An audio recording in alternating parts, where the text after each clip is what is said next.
जय माता दी। Welcome to all of you my study channel sociology with Santosh. आज हम लोग बात करेंगे एम.एन. श्रीनिवास का एक महत्वपूर्ण अवधारणा संस्कृतिकरण के बारे में। आज का टॉपिक बीए एमए समाजशास्त्र के साथ साथ समाजशास्त्र विषय से PGT, UGC net, GIC lecturer, assistant professor और विभिन्न प्रतियोगी परीक्षाओं की तैयारी कर रहे परीक्षार्थियों के लिए विशेष रूप से उपयोगी होगा। इस टॉपिक पर चर्चा करने से पहले हम चाहेंगे कि आप अपने साथ एक कॉपी और एक पेन भी रख लें, जिससे जो भी चीज़ें आपको महत्वपूर्ण लगें उसे आप साथ साथ नोट करते चले। तो आइए हम लोग शुरू करते हैं और देखते हैं कि संस्कृतिकरण के बारे में एम.एन. श्रीनिवास महोदय का क्या विचार है। जैसा कि हम लोग जानते हैं, भारत में जातीय व्यवस्था सामाजिक संरचना का एक महत्वपूर्ण आधार है और भारत में जाति का प्रभाव इतना व्यापक और आंतरिक रहा है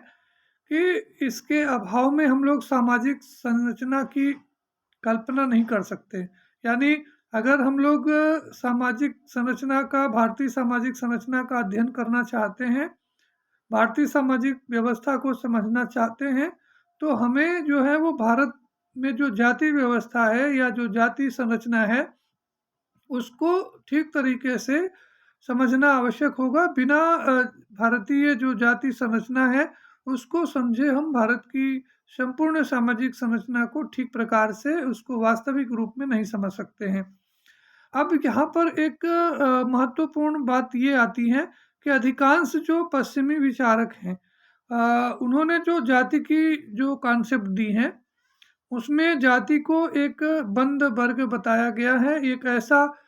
समूह बताया गया है जिसमें कि सामान्यतया किसी तरह का परिवर्तन, किसी तरह का बदलाव नहीं होता है। यानी जाति व्यवस्था को एक तरह से बंद सामाजिक स्तरीकरण के रूप में प्रस्तुत किया गया है। जितने भी पश्चिमी विद्वान हैं, उन सारे विद्वानों ने, चाहे हर्बर्ट रिजले हों, जे एच हटन हो, जो भी भारतीय जाति संरचना का जिन्होंने अध्ययन किया है, उन सारे लोगों ने, यानी सारे के सारे पश्चिमी विचारकों ने, विद्वानों ने जाति व्यवस्था के संबंध में जो उनका स्टेटमेंट है उसके हिसाब से जाति व्यवस्था जो है वो एक बंद सामाजिक स्तरीकरण है। अब ये जो श्रीनिवास महोदय हैं, वो जो है वो पश्चिमी विचारकों के द्वारा ये जो जाति व्यवस्था के संबंध में जो विचार दिया गया है उस विचार से वो सहमत नहीं है और उन्होंने कहा कि जाति व्यवस्था जो है वो पूर्णतया बंद वर्ग नहीं है। यानी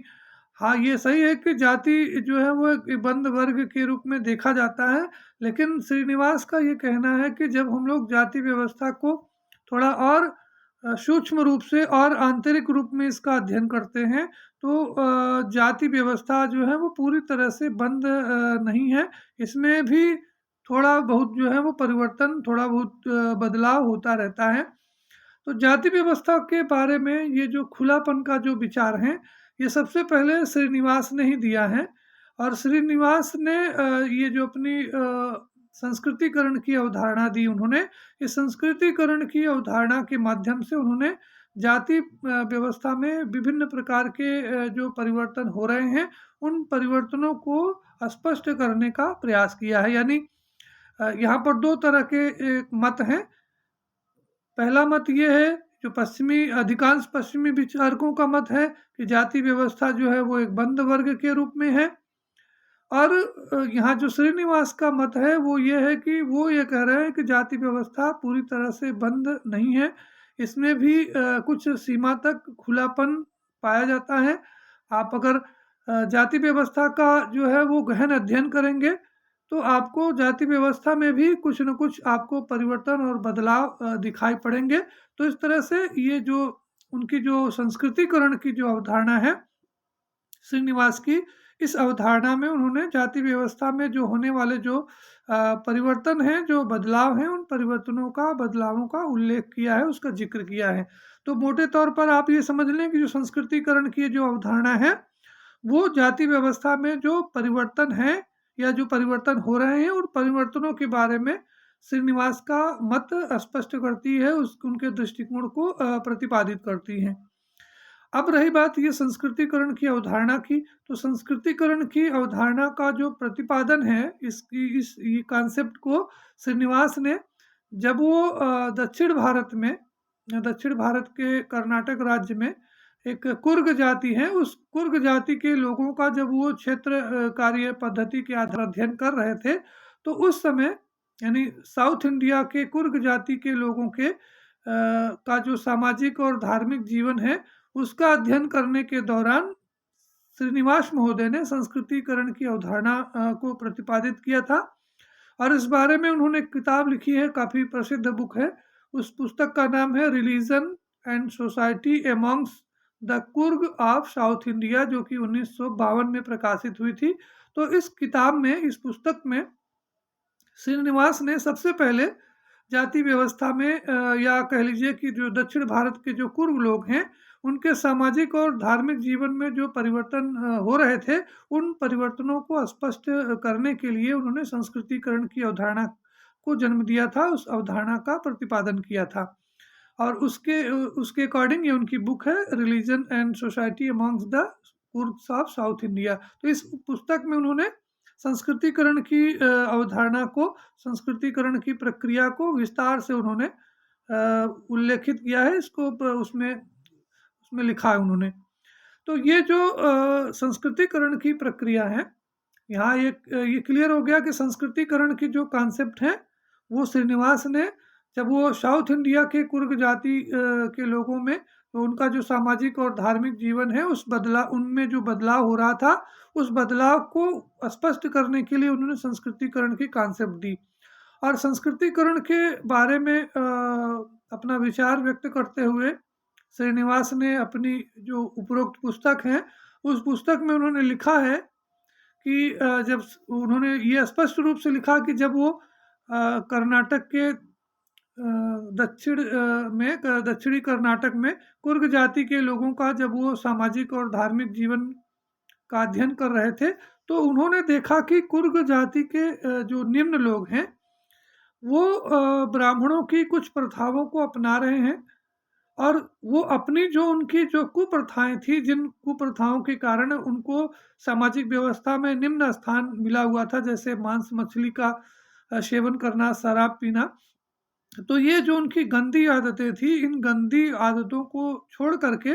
वो जो ब्राह्मणों की जो भोजन संबंधी आदतें थी, उनकी जो वेशभूषा थी, उनका जो व्यवहार प्रतिमान था, उसको अपना रहे थे। और इस तरह से वो, कहने का मतलब ये हुआ कि निम्न जाति के जो लोग थे, वो अपनी जो परंपरागत जो लाइफ स्टाइल है, उसको चेंज कर रहे थे, उसको बदल रहे थे, उसको छोड़ रहे थे, और उसकी जगह पर वो जो ब्राह्मणों की जो जीवन प्रणाली है, यानी जो ब्राह्मणियल जो वे ऑफ लाइफ है, उसको एक्सेप्ट कर रहे थे, उसको स्वीकार कर रहे थे, और उसी के अनुसार जो है वो अपनी लाइफ स्टाइल को चेंज कर रहे थे, बदल रहे थे। तो इस तरह से श्रीनिवास ने ये संस्कृतिकरण की कॉन्सेप्ट के माध्यम से ये बताने का प्रयास किया कि ये जो संस्कृतिकरण है, वो एक्चुअली एक ऐसी प्रक्रिया है जिसके द्वारा निम्न जाति के लोग ब्राह्मणों की जीवन प्रणाली को अपनाते हैं, उसके अनुसार अपने जीवन प्रणाली को परिवर्तित कर लेते हैं। तो इस तरह से आप ये कह सकते हैं कि ये जो संस्कृतिकरण की जो कॉन्सेप्ट है, इसको हम लोग ब्राह्मणीकरण की अवधारणा भी बोल सकते हैं। शुरू में श्रीनिवास ने संस्कृतिकरण को ब्राह्मणीकरण से ही संबोधित किया था। उन्होंने इस संस्कृतिकरण न कह करके उन्होंने इसको ब्राह्मणीकरण के रूप में इसका उल्लेख किया था। लेकिन बाद में बहुत जो दूसरे जो समाज वैज्ञानिक थे, जो समाज विचारक थे, उनके द्वारा ब्राह्मणीकरण शब्दों को लेकर के श्रीनिवास की काफ़ी आलोचना की गई, और इस आलोचना के कारण जो है उन्होंने संस्कृतिकरण यानी ब्राह्मणीकरण शब्द का में फेरबदल करते हुए उसको चेंज किया उन्होंने, और ब्राह्मणीकरण की जगह पे उन्होंने संस्कृतिकरण शब्द का प्रयोग किया। यानी आलोचनाओं के कारण जो विभिन्न विद्वानों के द्वारा ब्राह्मणीकरण शब्द को लेकर के, जिसमें श्रीनिवास ने कहा कि निम्न जाति के लोग जो हैं वो ब्राह्मणों की जो जीवन प्रणाली है उसको अपना रहे हैं। यानी उन्होंने इस प्रक्रिया को, जातियों में जो विभिन्न प्रकार के जो बदलाव हो रहे थे, इस बदलाव को उन्होंने ब्राह्मणीकरण के रूप में परिभाषित किया था। तो इस अवधारणा में उन्होंने संशोधन किया और ब्राह्मणीकरण की जगह पे उन्होंने संस्कृतिकरण शब्द का प्रयोग किया। तो ब्राह्मणीकरण और संस्कृतिकरण दोनों ही जो कॉन्सेप्ट हैं वो श्रीनिवास की हैं, उन्होंने ही इस अवधारणा को दिया है। अब अपनी अवधारणा में जब उन्होंने, अपनी कॉन्सेप्ट में जब उन्होंने चेंज किया, यानी ब्राह्मणीकरण की जगह पर उन्होंने संस्कृतिकरण शब्द का प्रयोग किया, तो संस्कृतिकरण को परिभाषित करते हुए श्रीनिवास ने लिखा कि संस्कृतिकरण वह प्रक्रिया है जिसके अंतर्गत कोई निम्न हिंदू जाति या जनजाति या कोई समूह अपने से किसी उच्च समूह और प्रायः जो है वो किसी जाति उच्च रीति रिवाजों, कर्मकांड, विचारधारा और उनकी जीवन पद्धति को अपना लेता है। तो इस तरह से ये अब यहाँ पर आप देख रहे हैं कि श्रीनिवास ने अपने कॉन्सेप्ट को थोड़ा सा ब्रॉड किया है, थोड़ा व्यापक सेंस में इसको यूज किया। और उन्होंने जो ब्राह्मणीकरण था, यानी जिसमें उन्होंने कहा था कि निम्न जाति के लोग केवल ब्राह्मणों की जीवन प्रणाली को अपनाते हैं, तो इसमें थोड़ा सा उन्होंने सुधार किया और उसमें ब्राह्मणों की जगह पे उन्होंने लिखा कि अपने से किसी उच्च समूह के जो है वो रीति रिवाजों, कर्मकांड, विचारधारा और जीवन पद्धति को अपना लेता है। तो इस तरह से ये जो संस्कृतिकरण की प्रक्रिया के माध्यम से, जिसमें जो निम्न जाति के जो लोग हैं अपने से किसी उच्च जाति समूह के लोगों के जब वो रीति रिवाजों को, कर्मकांडों को,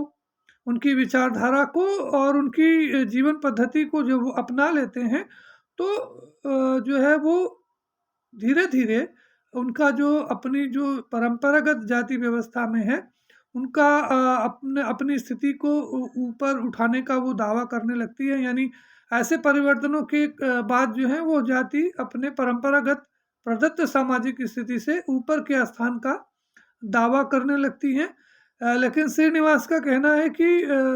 संस्कृतिकरण की प्रक्रिया के माध्यम से जो है वो निम्न जाति के लोग जो हैं वो उच्च जाति के नहीं हो पाते हैं, लेकिन थोड़ा बहुत लगातार 2-3 पीढ़ियों तक इस तरह का दावा करने के कारण उनकी जो सामाजिक स्थिति में थोड़ा बहुत सुधार जरूर हो जाता है। तो इस तरह से श्रीनिवास जो है वो संस्कृतिकरण की प्रक्रिया के माध्यम से ये बताना चाह रहे थे कि संस्कृतिकरण एक ऐसी प्रक्रिया है जिसमें निम्न जातियां उच्च जातियों की संस्कृति को अंगीकार करने का प्रयास करती हैं। इस प्रयास में जो निम्न जातियां हैं वो उच्च जातियां तो नहीं बन पाती हैं, लेकिन उनमें थोड़ा बहुत पवित्रता, प्योरिटी अवश्य आ जाती हैं।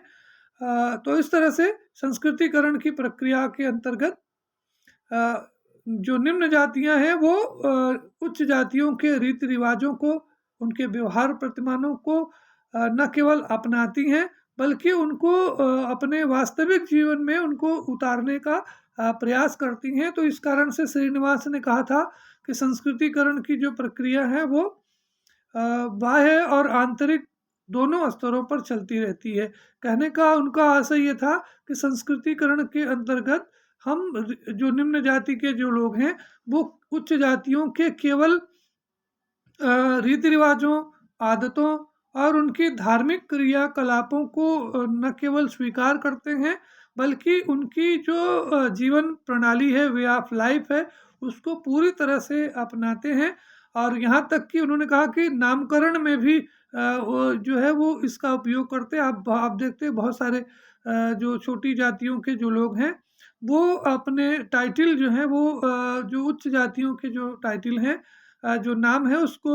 रख करके अपने आप को उच्च जातियों के रूप में प्रदर्शित करने का प्रयास करती हैं। तो इस तरह से श्रीनिवास ने कहा कि दक्षिण भारत में उन्होंने देखा कि बहुत सारे जो शूद्र लोग हैं वो ब्राह्मण क्षत्रियों का नाम रख रही थी और इस कारण से ऊपर से देखने पर कन्फ्यूजन होता है। यानी नाम के आधार पर अब किसी जाति का जो है वो पता लगाना कठिन होता जा रहा है। जैसे बहुत सारे आप लोग देखिए अपने यहाँ उत्तर भारत में भी बहुत सारे लोग जो हैं वो सिंह लिख रहे हैं या गौतम लिख रहे हैं, राठौर लिख रहे हैं, रस्तोगी लिख रहे हैं, परमार लिख रहे हैं, सक्सेना लिख रहे हैं, तो आप ये उनके नाम से, उनके टाइटल से आप उनकी जाति का पता नहीं लगा सकते हैं, क्योंकि वो जिस जाति के हैं उसका टाइटल नहीं लिख रहे हैं, वो किसी दूसरी जाति का टाइटल यूज करके ये भ्रम उत्पन्न कर रहे हैं, जिससे दूसरे लोग उनको मान के चले कि ये ऊंची जाति के हैं। तो इस तरह से यहाँ पर ये स्पष्ट हो जाता है कि संस्कृतिकरण जो है वो एक ऐसी प्रक्रिया है जिसमें जो उच्च जातियों के सदस्यों का जो जीवन प्रतिमान है वो एक तरह से मॉडल होता है, संस्कृतिकरण का मॉडल होता है, और उस मॉडल को जो निम्न जातियां हैं, उनसे जो नीचे रहने वाले जो लोग हैं, उसको वो स्वीकार करते हैं, अंगीकार करते हैं। तो ये संस्कृतिकरण की जो कॉन्सेप्ट है, संस्कृतिकरण की जो अवधारणा है, इसको स्पष्ट करने के लिए श्रीनिवास ने इसकी कुछ विशेषताएं बताई हैं, 5-6, और इन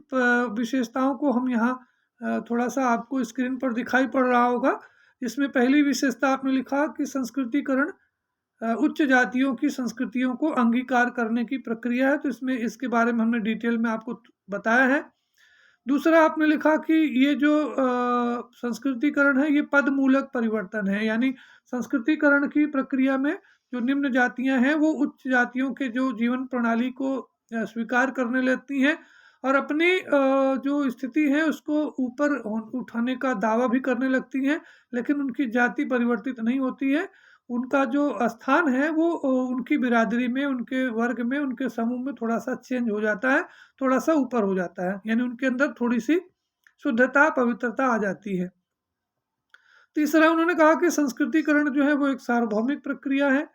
यानी संस्कृतिकरण, अगर भारतीय संदर्भ की बात करें तो संस्कृतिकरण की जो प्रक्रिया है वो वैदिक काल से लेकर के वर्तमान काल तक अनेक निम्न जातियों के ऊपर उठने के उदाहरण विद्यमान है, जिसमें जो है वो जो निम्न जातियां हैं वो ऊपर अपनी परंपरागत स्थिति में थोड़ा बहुत बदलाव करके ऊपर आती जाती रही हैं। यानी संस्कृतिकरण को श्रीनिवास ने एक यूनिवर्सल प्रोसेस के रूप में एक्सप्लेन किया है। अगला उन्होंने बताया कि बंद सामाजिक व्यवस्था से संबंधित, यानी संस्कृतिकरण की प्रक्रिया केवल वहीं देखी जा सकती है जहां पर सामाजिक व्यवस्था में लोगों को आगे बढ़ने के अवसर जो हैं वो उपलब्ध नहीं होते हैं, उनके यहाँ बंद सामाजिक स्तरीकरण होता है। तो समाज में संस्कृतिकरण की प्रक्रिया के माध्यम से लोग जो हैं वो अपने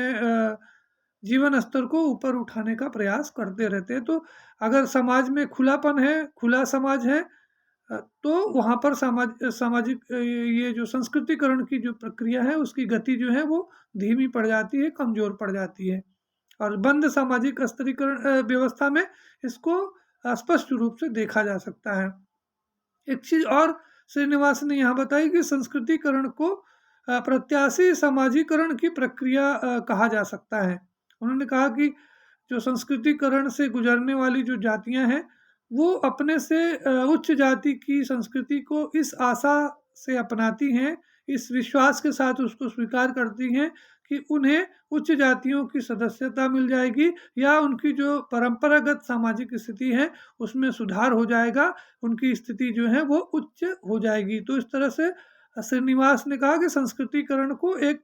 प्रत्याशी समाजीकरण की प्रक्रिया भी कहा जा सकता है।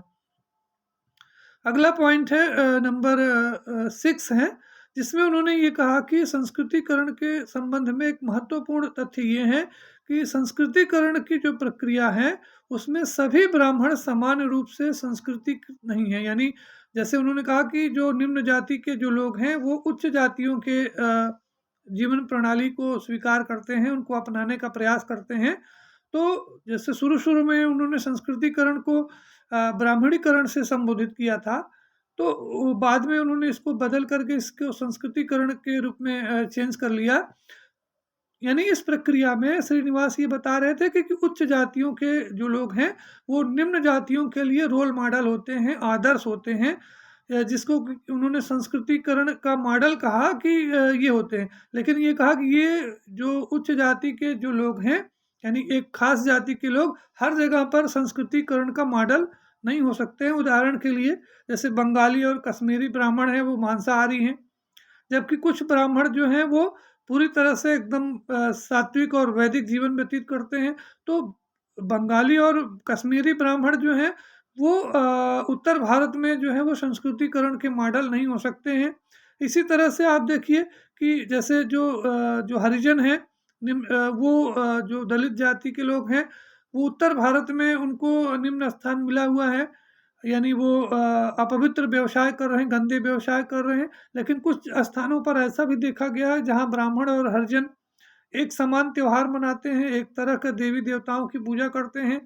तो इस प्रक्रिया को उन्होंने कहा कि संस्कृतिकरण ये जो है वो एक विषम एकीकरण है। विषम एकीकरण का मतलब ये है कि इसमें संस्कृतिकरण की प्रक्रिया जो है वो सभी जगहों पर एक तरह की नहीं होती है। अलग-अलग जगहों पर संस्कृतिकरण के जो मॉडल होते हैं वो अलग-अलग होते हैं। यानी एक जाति अगर किसी क्षेत्र विशेष में संस्कृतिकरण का मॉडल है, आदर्श है, तो वो जाति ज़रूरी नहीं है कि दूसरे क्षेत्रों में भी वो जाति जो है वो आदर्श के रूप में संस्कृतिकरण के मॉडल के रूप में देखी जाती हो। 2 पॉइंट और हैं। 7वां पॉइंट ये है, उन्होंने बताया कि संस्कृतिकरण एक सहज प्रक्रिया नहीं है। यानी जितनी आसानी से हमने आपको बता दिया कि संस्कृतिकरण एक ऐसी प्रक्रिया है जिसमें निम्न जाति के जो लोग हैं वो अपने से उच्च जाति के लोगों के व्यवहार प्रतिमान को, उनके रीति रिवाजों को, उनके धार्मिक विश्वासों को, उनके खान पान और वेशभूषा को, यानी उनकी वे ऑफ लाइफ को जो है वो अंगीकार कर लेते हैं, उसके हिसाब से अपने आप को ढालने का प्रयास करते हैं। तो इतना आसान प्रक्रिया संस्कृतिकरण की नहीं है। श्रीनिवास कहते हैं कि ऐसे लोग जो उच्च वर्ग के लोग हैं वो निम्न वर्गों के लोगों का इस तरह का जो प्रयास है उसका वो भरपूर विरोध करते हैं। यानी उनको इस तरह से करने के लिए रोकते हैं, क्योंकि जो संपन्न जो जातियां हैं, उच्च जातियां हैं, वो हमेशा इस बात का ध्यान रखती हैं कि दूसरी जो जातियां हैं उनके परंपरागत जो सामाजिक सांस्कृतिक जो मानदंड है उनको एक्सेप्ट न करें, उनके द्वारा उसको अपनाया न जाए, जिससे कि बाद में उनकी उच्चता को लेकर के, उनके परंपरागत स्थान को लेकर के किसी तरह का कोई चुनौती न प्रस्तुत कर सके। इसलिए जो उच्च जाति के जो लोग हैं वो अपने स्टैंडर्ड को, अपनी सर्वोच्चता को बनाए रखने के लिए वो ये चाहते हैं कि निम्न जाति के जो लोग हैं वो ऊपर ऊपर की जातियों के जो जीवन प्रणाली हो, प्रणाली है उसको स्वीकार न करें, उसके अनुसार अपने व्यवहार को परिवर्तित न करें, जिससे वो उच्च बने रहें और दूसरी जो जातियां हैं वो उनसे निम्न बनी रहें। तो इस तरह से श्रीनिवास ने कहा कि संस्कृतिकरण की प्रक्रिया आसान प्रक्रिया नहीं है। इस प्रक्रिया में समाज के जो निचले तबके के लोग हैं उनको उच्च वर्ग के लोगों का विरोध प्रतिरोध का सामना करना भी पड़ता है। अब एक अंतिम पॉइंट उन्होंने कहा कि संस्कृतिकरण जो है वो एक सामूहिक प्रक्रिया है। ये महत्वपूर्ण बात है इसलिए कि संस्कृतिकरण को लोग जैसे अभी थोड़ी देर पहले मैंने आपको बताया था कि संस्कृतिकरण को प्रत्याशी समाजीकरण के रूप में देखा जाता है। तो प्रत्याशी समाजीकरण तो इंडिविजुअल हो जाता है, व्यक्तिगत हो जाता है। लेकिन यहाँ पर श्रीनिवास ने कहा कि संस्कृतिकरण जो है वो एक सामूहिक प्रक्रिया है। यानी जब ये कोई व्यक्तिगत प्रक्रिया नहीं है, इस प्रक्रिया का संबंध किसी व्यक्ति या परिवार विशेष के जीवन में होने वाले परिवर्तनों से नहीं है। जब एक पूरा समूह, एक पूरा समुदाय, एक पूरा वर्ग उच्च जातियों के व्यवहार प्रतिमान को अपना लेता है, उसको अंगीकार कर लेता है, यानी उसके सामूहिक जीवन में गतिशीलता, बदलाव उत्पन्न होता है, तब हम इस प्रक्रिया को संस्कृतिकरण से संबोधित करते हैं। तो यहाँ पर हम समझते हैं कि ये जो 7-8 पॉइंट्स हमने आपको बताए हैं, इन बिंदुओं के माध्यम से आप संस्कृतिकरण की प्रक्रिया को संस्कृतिकरण क्या है इसको आप ठीक प्रकार से समझ सकते हैं। अपने उस बुक में जो उन्होंने साउथ इंडिया में, जो दक्षिण भारत में कुर्ग लोगों का अध्ययन करते हुए जो श्रीनिवास ने जो अपनी किताब लिखी थी, उस किताब में, किताब का नाम आपको याद होगा ना, अगर नहीं याद है तो हम आपको फिर से बता देते कि वो किताब है religion and society amongst the Coorgs of South India, जो कि 1952 में प्रकाशित हुई थी। तो इस किताब में श्रीनिवास ने संस्कृतिकरण का विस्तार से उल्लेख किया है और अपनी संस्कृतिकरण की व्याख्या को स्पष्ट करने के लिए श्रीनिवास ने संस्कृतिकरण के कुछ फैक्टर्स का संस्कृतिकरण के कुछ कारकों का भी उल्लेख किया है, जिनके परिणाम स्वरूप जो है वो संस्कृतिकरण की प्रक्रिया गतिशील होती है, संस्कृतिकरण जो है वो क्रियान्वित होता है, यानी संस्कृतिकरण की प्रक्रिया में तेजी आती है। पहला उन्होंने कहा था, जैसे हम मोटे तौर पर आपको हम सारे जो है वो फैक्टर्स गिना देते हैं, जैसे जिसमें उन्होंने सामाजिक सुधार आंदोलन को कहा, यातायात और संचार के माध्यमों को भी संस्कृतिकरण के कारक के रूप में देखा। उन्होंने आर्थिक सुधार कार्यक्रम, शिक्षा, भू स्वामित्व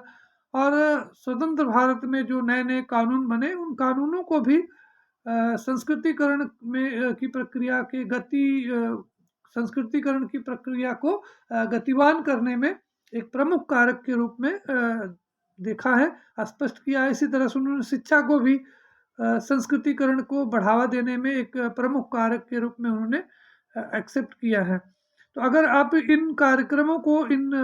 ये जो फैक्टर्स हैं, इनको अगर आप डिटेल में पढ़ना चाहें, समझना चाहें, तो हम जल्दी से इनके बारे में भी थोड़ा-सा इसको एक्सप्लेन कर देते हैं। जैसे पहला उन्होंने कहा कि संस्कृतिकरण की प्रक्रिया का को बढ़ावा देने में जिन कारकों का महत्वपूर्ण योगदान होता है, उनमें एक प्रमुख कारक है सामाजिक सुधार आंदोलन। तो जैसा कि आप जानते हैं कि जो भारत में विभिन्न प्रकार के जो सामाजिक सुधार आंदोलन चलाए गए, जैसे ब्रह्म समाज, आर्य समाज या गांधी और अंबेडकर का जो अछूतोद्धार आंदोलन था, तो इस तरह के बहुत सारे सामाजिक आंदोलन हैं, जिन आंदोलनों से प्रेरित होकर के, जिनसे प्रभावित होकर के जो निम्न जातियों के जो लोग हैं, उनके बीच में थोड़ा-सा वैचारिक परिवर्तन हुआ, और उस वैचारिक परिवर्तन के परिणाम स्वरूप जो निम्न जातियों के लोग जो हैं वो जो अपना जो गंदा कार्य करते थे, जो अपवित्र व्यवसाय करते थे, उस गंदे पेशे को छोड़ कर के वो धीरे-धीरे उच्च जातियों के जो व्यवहार प्रतिमान हैं, उनके जो व्यवसाय हैं, उनकी जो वे ऑफ लाइफ है, उसको एक्सेप्ट करने की कोशिश करने लगे। तो सामाजिक सुधार आंदोलनों ने निम्न जातियों को अपनी स्थिति को ऊंचा उठाने में महत्वपूर्ण भूमिका निभाई है, और इस कारण से श्रीनिवास ने सामाजिक सुधार आंदोलनों को संस्कृतिकरण की प्रक्रिया को बढ़ावा देने वाले कारकों में सबसे ऊपर रखा है, सबसे पहले रखा है। इसके साथ साथ उन्होंने संचार के जो साधन हैं, यानी आधुनिक समाज में जो इंफॉर्मेशन टेक्नोलॉजी है, या जो ट्रांसपोर्टेशन है, यातायात के जो संसाधन हैं, इन संसाधनों ने संस्कृतिकरण की प्रक्रिया को और गति प्रदान करने में विशेष रूप से योगदान दिया है, क्योंकि समाज में जो कुछ भी परिवर्तन हो रहा है, जो कुछ भी नए-नए आविष्कार हो रहे हैं, नई-नई खोजें हो रही हैं, जो भी नए-नए बदलाव आ रहे हैं, उन बदलावों से पूरा जो समाज है वो कम समय में प्रभावित होता जाता है। वो जो बदलाव है, वो पूरे समाज में अतिशीघ्र जो है वो संचार के माध्यमों से उनके पास तक पहुंच जाता है, यानी वो लोग भी लोगों को जागरूक करने में ये जो यातायात और संचार के साधन हैं, इनका एक प्रमुख भूमिका रही है, प्रमुख योगदान रहा है। इसी तरह से पिछड़ी जातियों के उत्थान के लिए जो भारत सरकार के द्वारा बहुत सारी जो आर्थिक योजनाएं चलाई गई हैं, उन योजनाओं के माध्यम से भी निम्न जातियों की जो स्थिति है उसमें सुधार हुआ है। शिक्षा भी जो है वो सामाजिक संस्कृतिकरण की में गति प्रदान करने में एक महत्वपूर्ण कारक है। आधुनिक समाज में तो शिक्षा जो है वो निम्न जातियों को ऊपर उठाने का एक महत्वपूर्ण हथियार भी है, क्योंकि निम्न जाति के जो लोग हैं वो एजुकेशन के माध्यम से, शिक्षा के माध्यम से अच्छे पद पर जा सकते हैं, अच्छा समाज में वो एक अच्छी नौकरी, एक अच्छा पद और अच्छा सम्मान जो है वो हासिल कर सकते हैं। तो इस तरह से वो अपनी परंपरागत स्थिति को बदल सकते हैं, उसमें बदलाव ला सकते हैं। तो इस तरह से ये जो 8-10 कारण हैं, जिसके कारक हैं, इन कारकों के माध्यम से श्रीनिवास ने संस्कृतिकरण की प्रक्रिया का उल्लेख किया है, संस्कृतिकरण की प्रक्रिया को स्पष्ट करने का प्रयास किया है। कहने का उनका आशय ये है कि जो संस्कृतिकरण की प्रक्रिया, हालांकि ये तो सार्वभौमिक प्रक्रिया है, दुनिया के सभी समाजों में किसी न किसी रूप में ये सामाजिक परिवर्तन, संस्कृतिकरण के रूप में सामाजिक परिवर्तन होता रहता है, लेकिन परंपरागत भारत हो या आधुनिक भारत हो, ऐसे हमारे परंपरागत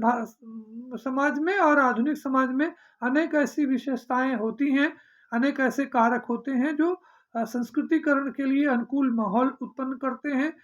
अनुकूल जो है उनको संस्कृतिकरण को बढ़ावा देने के लिए अनुकूल वातावरण तैयार करते हैं। जैसे आज वर्तमान समय में जो लोकतंत्र है, तो इस लोकतंत्र ने जिसमें नए-नए जो कानून बनाए गए, उस कानूनों के माध्यम से जो छुआ-छूत था, जो भेदभाव था, जो असमानता थी, उसको समाप्त करने का प्रयास किया गया। तो इस कारण से जो निम्न जातियों की जो परंपरागत स्थिति थी, उसमें सुधार हुआ है। कुछ न कुछ उनकी जो स्थिति है, वो ऊपर उठी है। उनका जो परंपरागत स्थान था, वो अब वो नहीं रह गया। उनका स्थान अब धीरे-धीरे ऊपर उठ रहा है, यानी उनकी स्थिति उच्च होती जा रही है। तो आशा है कि इस वीडियो के माध्यम से एम.एन. श्रीनिवास महोदय का जो संस्कृतिकरण के विचार के बारे में जो उनका विचार है, उसको आप ठीक प्रकार से समझ पाए होंगे। अगर आपको किसी तरह की कोई असुविधा है हुई हो, तो उसके लिए आप कमेंट करके आप अपने विचारों को हम तक पहुंचा सकते हैं। और अंत में हम आपसे कहना चाहेंगे कि आप अपना प्यार आशीर्वाद इसी तरह से बनाए रखिए। हमारे चैनल को सब्सक्राइब कर लीजिए और अपने मित्रों के बीच में इसे शेयर कर लीजिए। अगर आपने बेल आइकन नहीं दबाया है, तो बेल आइकन ज़रूर प्रेस कर लीजिए, जिससे जो हमारे नए-नए वीडियो हैं, उनकी नोटिफ़िकेशन आपके पास तक पहुँचती रहे। इस वीडियो को अंत तक सुनने के लिए आप सभी को बहुत-बहुत धन्यवाद, बहुत-बहुत आभार।